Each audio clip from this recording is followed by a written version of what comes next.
The topic which I am supposed to discuss this morning is Bolshevism and the democratic left.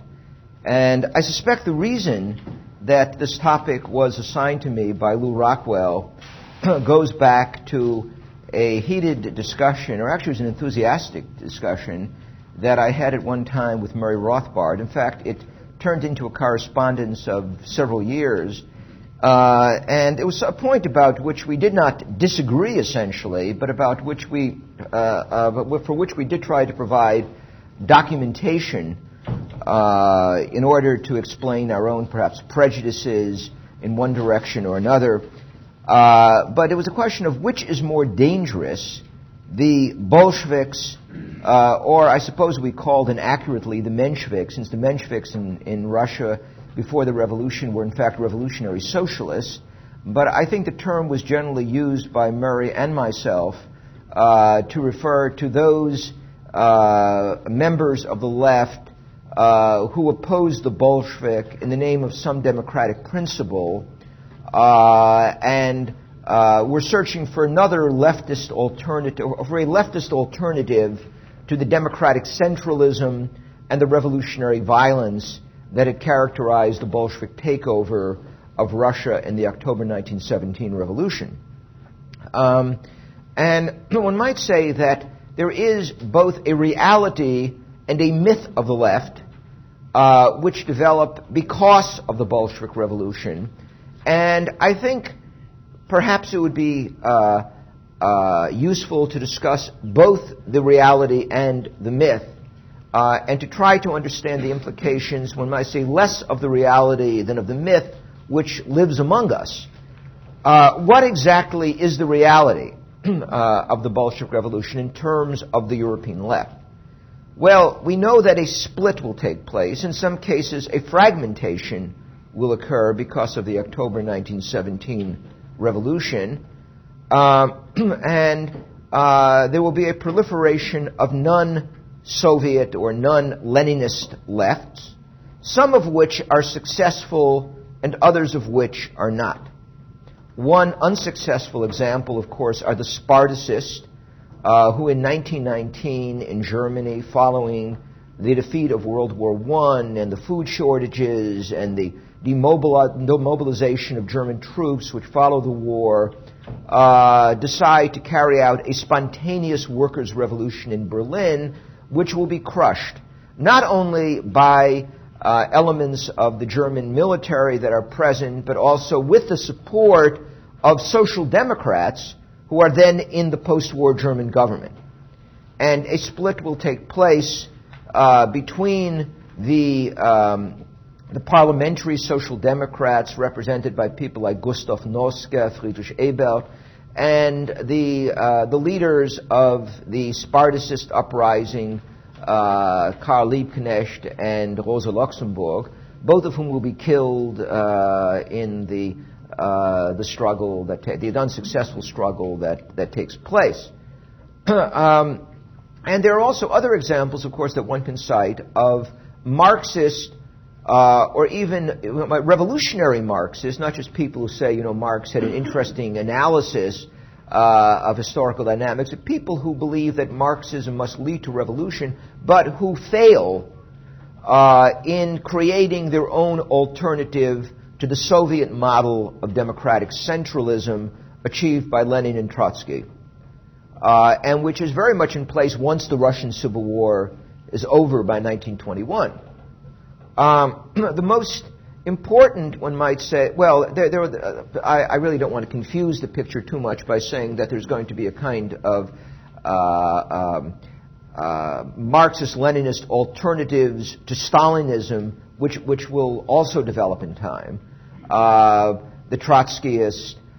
In America, there is sort of almost a kind of hothouse varieties of Marxist esoterica. There's the Lovestonites and others who come along who claim Lenin was right or Trotsky was right, but somebody else is wrong. One really has to look for ecclesiological parallels to this, like people who thought that Luther was right, but this was wrong, or the medieval church was good, but the Tridentine Council was wrong. I mean, it's almost like a breakaway groups or people who hold revisionist views about what really in many ways sees itself as a kind of post-ecclesiastical establishment, which is world communism led from Moscow. But perhaps the most important of all the groups that sort of on the left that turn their back against the Leninists and are able to establish themselves as a credible alternative are the Social Democrats in one form or another. These are people who will say that they favor socialist economics and in some cases some aspects of the Marxist view of history, but reject the violence and the dictatorship known as democratic centralism that marked the Soviet experiment. And throughout Europe, following the Bolshevik Revolution, there will be splits that take place between communist parties and socialist parties. Okay? So that in Germany you have the SPD, which is the Socialist Party, and then you have the KPD, Kommunistische Partei Deutschland, which is the Communist Party. In Italy, you have the Partito Comunista d'Italia, and then you have the Partito Socialista d'Italia. You have the communists and the socialists. Okay, and very often these parties will fight with each other. One will be subject. The same thing in France, of course. You have the Parti Communiste de France and the Parti Socialiste de France, and this takes place throughout the European political situation in which you have communist parties dividing from socialist parties. And they will usually be antagonistic in the sense that the Socialist Party will not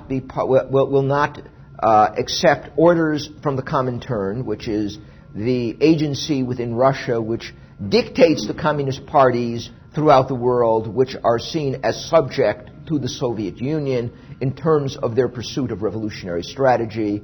The Socialist Party do not accept the Russian or Soviet paradigm as the one they are to follow, and they claim to be pursuing a democratic path to socialism. Now, some of them, as I said, in fact, will use Marxist rhetoric very often, and the Socialist Party of Germany remains theoretically a Marxist party down till 1959. Others do too. But their argument is that Marx is really a progressive humanist. And what he is telling us to do is to create a more just society, a more equitable distribution of goods and so forth, and nationalization of the means of production will help us to become a more fair society and so forth. So what these other should we say, less violent socialists will do is typically turn Marx into a kind of humanistic model for economic reform. His view of inevitable revolution or violent revolution, which is there, will typically be paid down by socialist parties. One of the most important figures for this so-called revisionist Marxism is a German named Edward Bernstein, though you get the same thing in Jean Jaurès in France, someone like Pietro Nenni in Italy. There's others who and they start off by being sort of Marxist revisionist. That is to say, they believe that Marx was a wise man, but he should not be taken too literally. It's almost like liberal Protestants reading the Bible, that this is good, but you don't want to push this too far.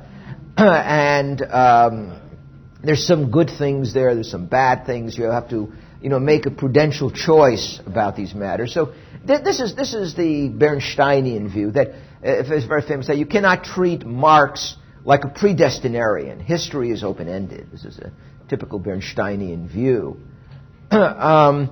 And Social Democrats, resonate to lines like that.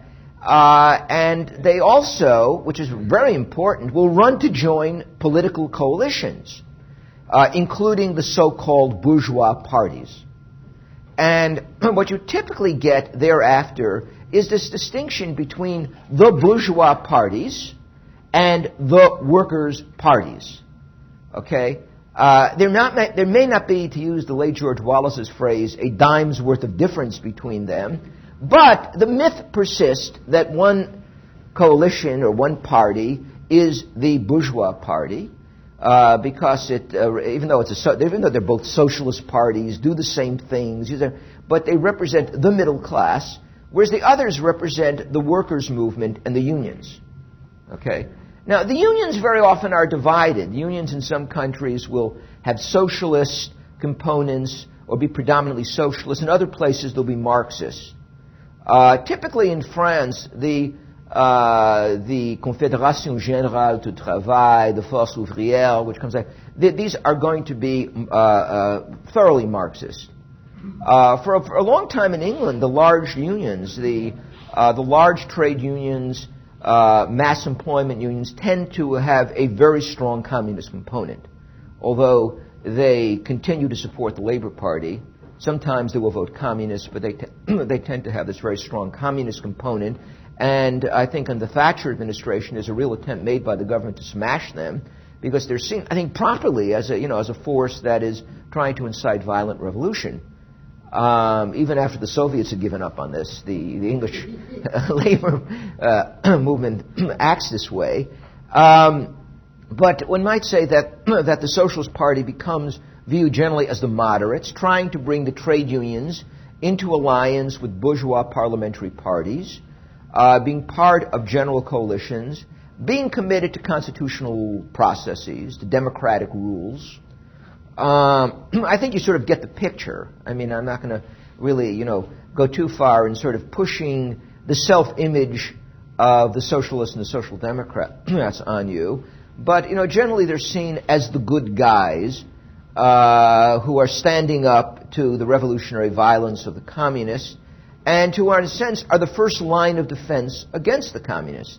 Because they had broken with the communists in 1919. They had turned their back on totalitarianism, as they will later, describe themselves as doing. And they had sought an alliance with capitalist parties for the sake of preserving constitutional stability and working for democratic reform.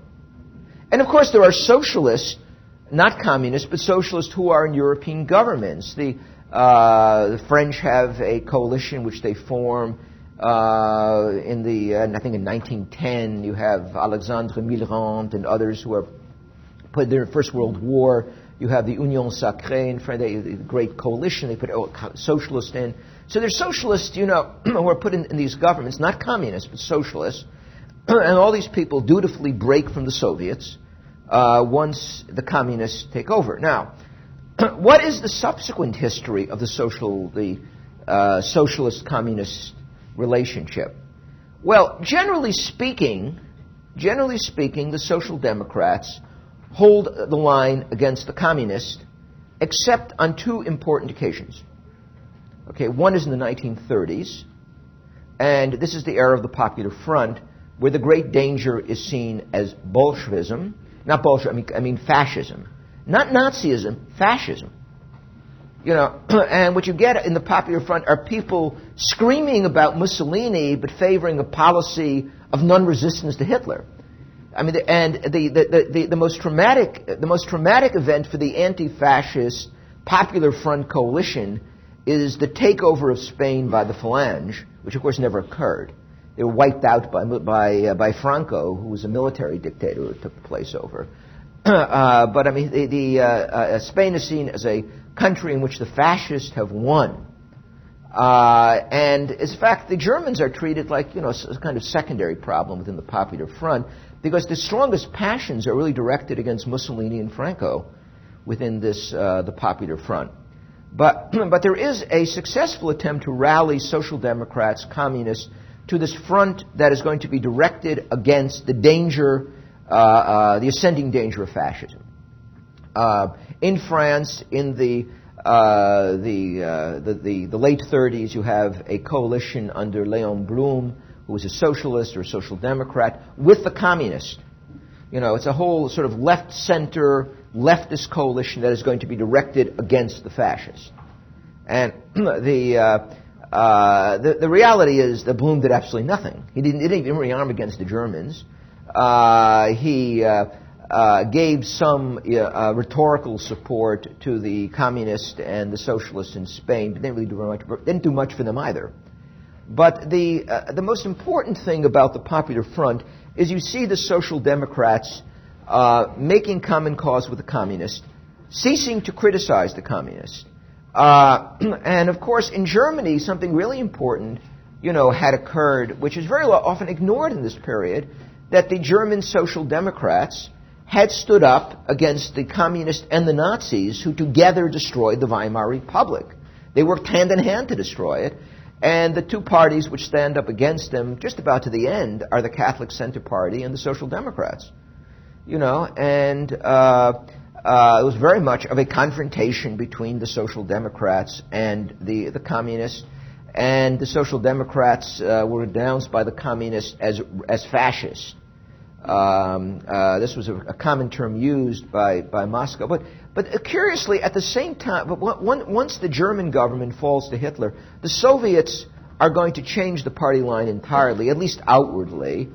And what you get in the 30s is the so-called Popular Front strategy of the Soviets, where they seek, at least in foreign affairs, a general alliance with all the parties of the left and the left center against fascism, which is sort of very vaguely defined.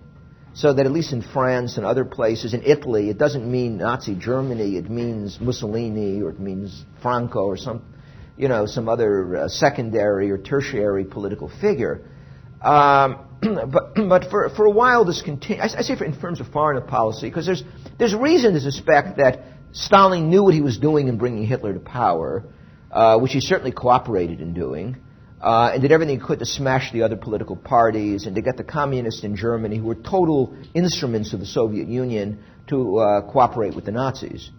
And he may well have been looking for an alliance with a Nazified Germany. But at least in terms of foreign affairs, the Stalinist position is the Popular Front, from 1934 all the way down until the Soviet-Nazi Pact occurs in 1939. So it's like a 5-year period.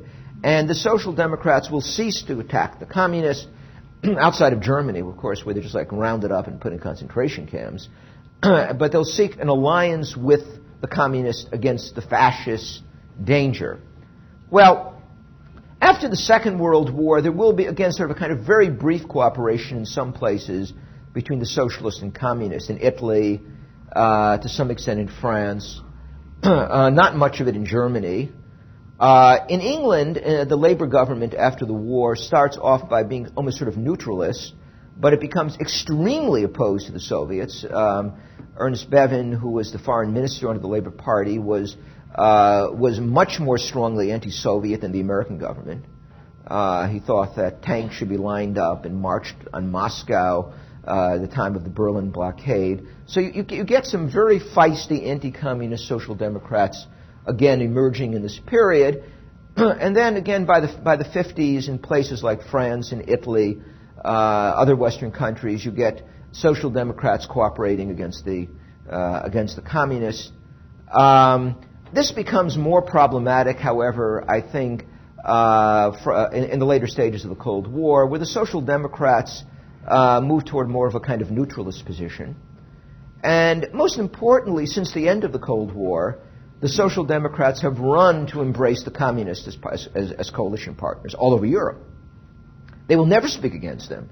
Lino Jospin, the Premier of France, in fact, made a speech about a year and a half ago pointing out to us that all these stories about Soviet atrocities were made up, by the French right, in fact, by old Vichy supporters and so forth.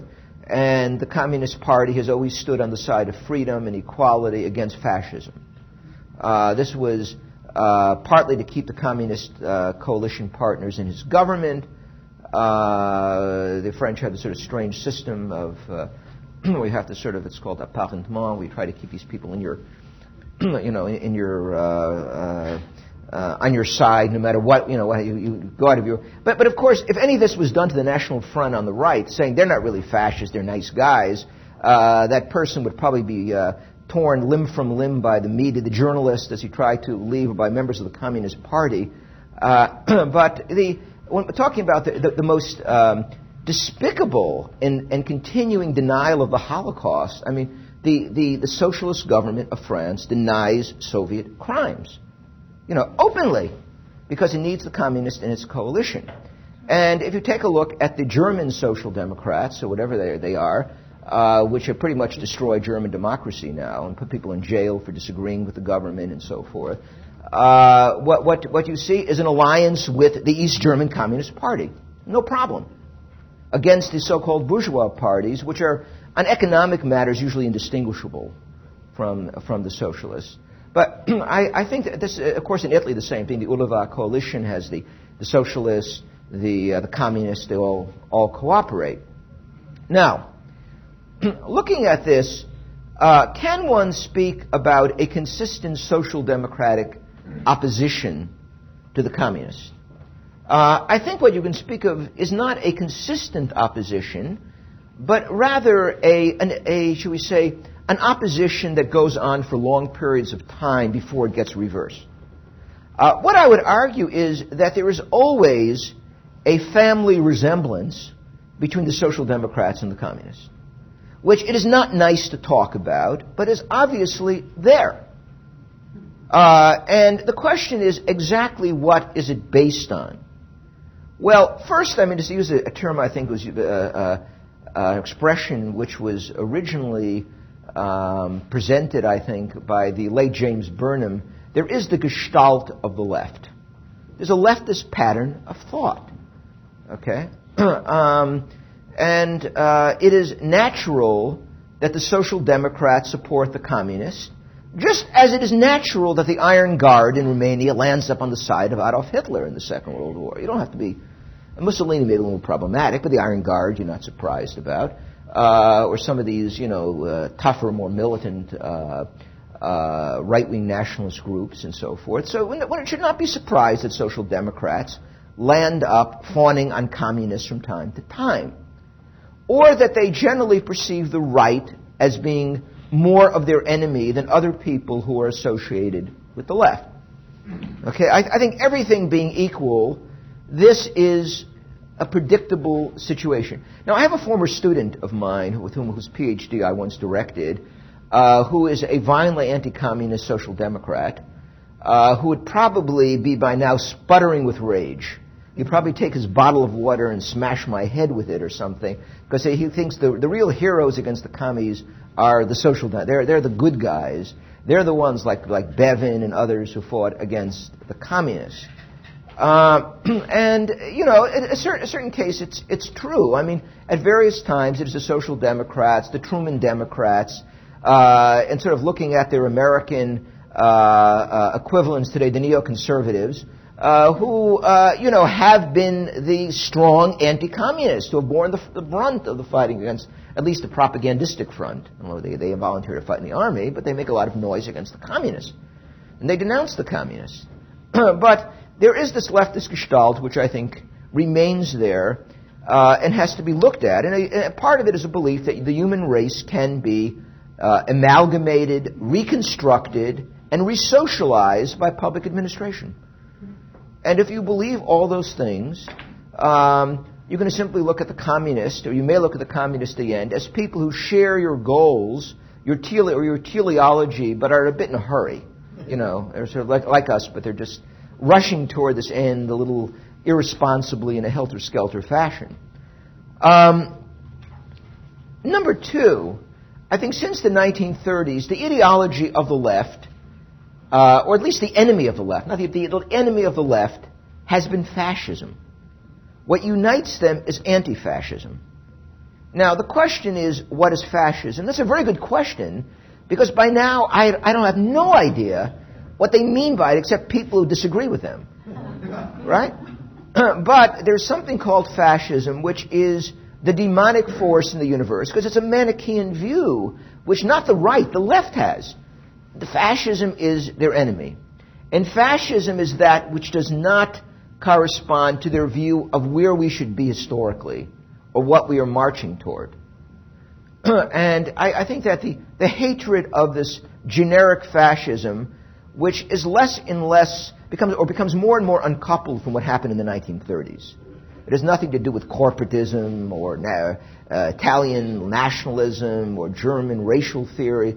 It just means not being in sync with where these people want to go. This makes you a fascist. But anti-fascism, since the 1930s, has been, one might say, an integral component of the leftist ideology, whether communist or social democratic.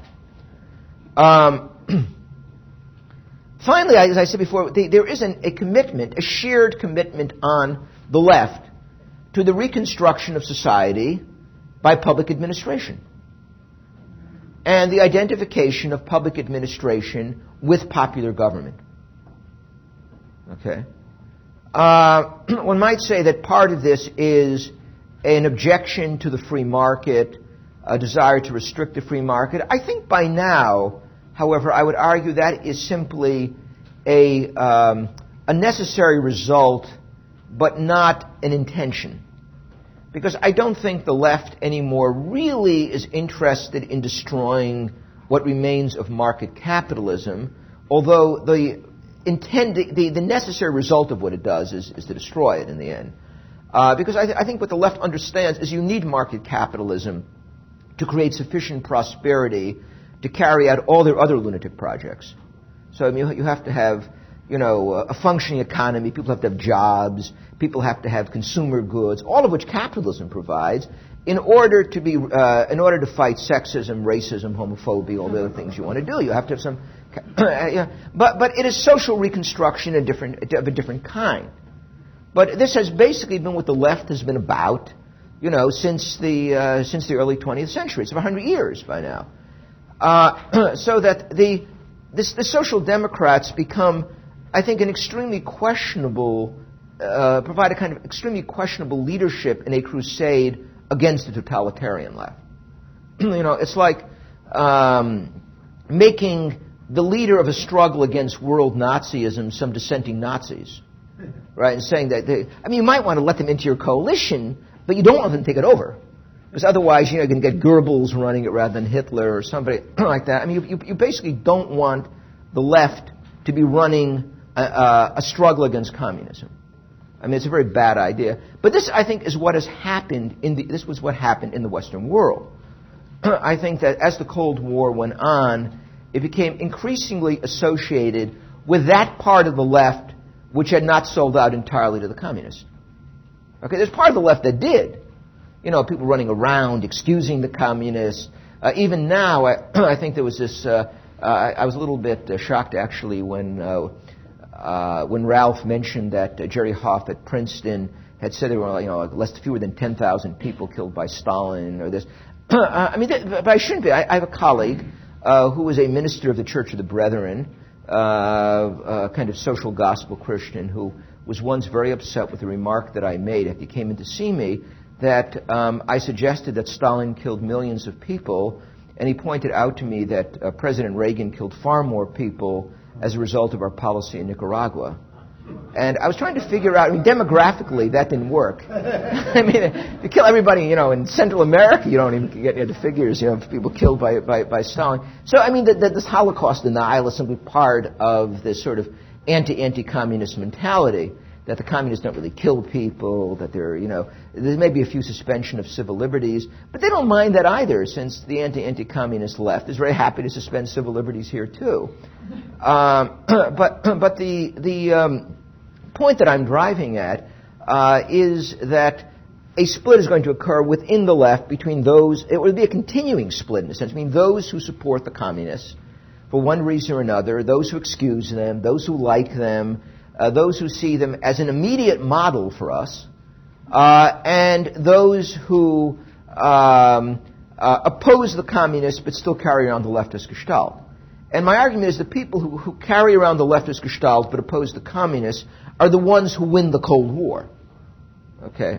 These are the neoconservatives, the Cold War liberals. The person I remember that Murray used to mention most often as the embodiment of Cold War liberal leftism was Sidney Hook. And I think you're sort of placing too much of an historical burden on Hook, but the illustration was perfectly good. Hook to his dying day thought Marx was fine. He had been misunderstood in the Soviet Union. He was a great atheist humanist, whose example we should follow in the United States. And he thought of himself as a socialist. But the communists were bad because they were really on the right. I mean, this is part of the anti-communist left mentality, that the communists aren't true social democrats, or the communists really aren't good to the labor unions, or they do some of the things which the right does, and therefore they're really Russian autocrats. You've got a Scoop Jackson sort of argument. This is Russian autocracy. So what you're basically getting are leftist reasons to oppose the Soviet Union. It's not that these people are moving to the right. It is just that they are able to recast the Soviets in terms of a leftist demonology. That they are really, there's a famous red fascist kind of image that Truman came up with, that, the fascists are now the Reds. So I think what you basically have is a struggle against communism that is going to be recast as a war between right and left, in which we are the left and the communists are on the right. And I think if you look at things like the National Endowment for Democracy, various Scoop Jackson satellite organizations and so forth, this was pretty much the arguments that were made. That the Soviets were anti-Semitic, like the Nazis, the Soviets were Russian nationalists, this sort of stuff. But there were, all of which may have been perfectly true, by the way. They may have been all these things and worse. But the argument that was presented was an essentially leftist argument for opposing the Soviet Union. Now, one could say that the reason that this is being done is that these social democrats and leftist ideologues who are anti-Soviet are really having to argue with other people who are pro-Soviet and on the left. Now, that's partly true. It's an argument on the left, because there is not much of a right that's left by the end of the Cold War. There's a very small sort of free market right, which a few localists like the Lega Nord, but there isn't very much left on the right. The left is all over. And even by the 70s and 80s, what you basically get is the anti-communist left having to argue with the pro-communist left. So they say, supporting the Soviets is not a good idea because they really are right-wingers. They do all the things the fascists did and so forth. Now, this is true. I mean, this, one might say, is determined by the logic of the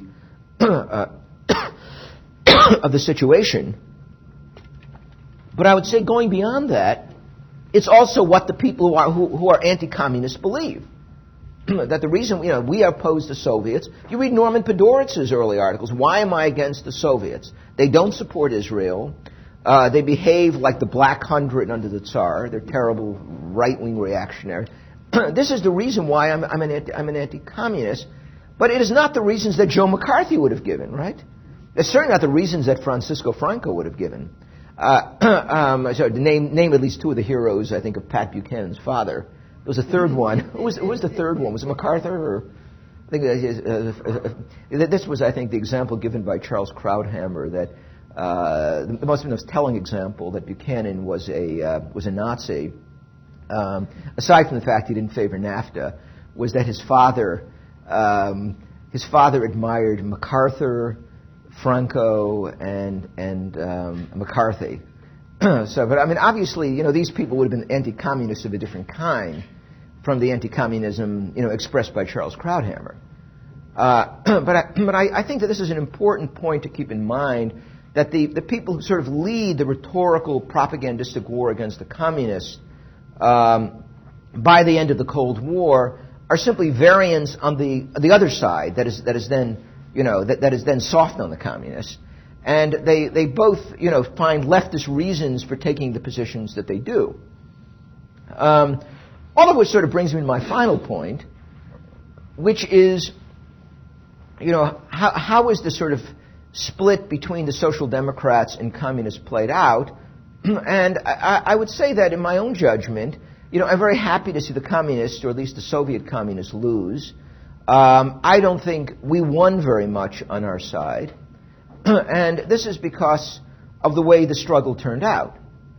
And the struggle turned out that the people who broke from the communists and their descendants and their recognizable progeny are the ones who in the end land up defeating the communists in circumstances that could only help the left and help the leftist project, for which one might say the Soviet communists becomes more and more extraneous in terms of the Western world.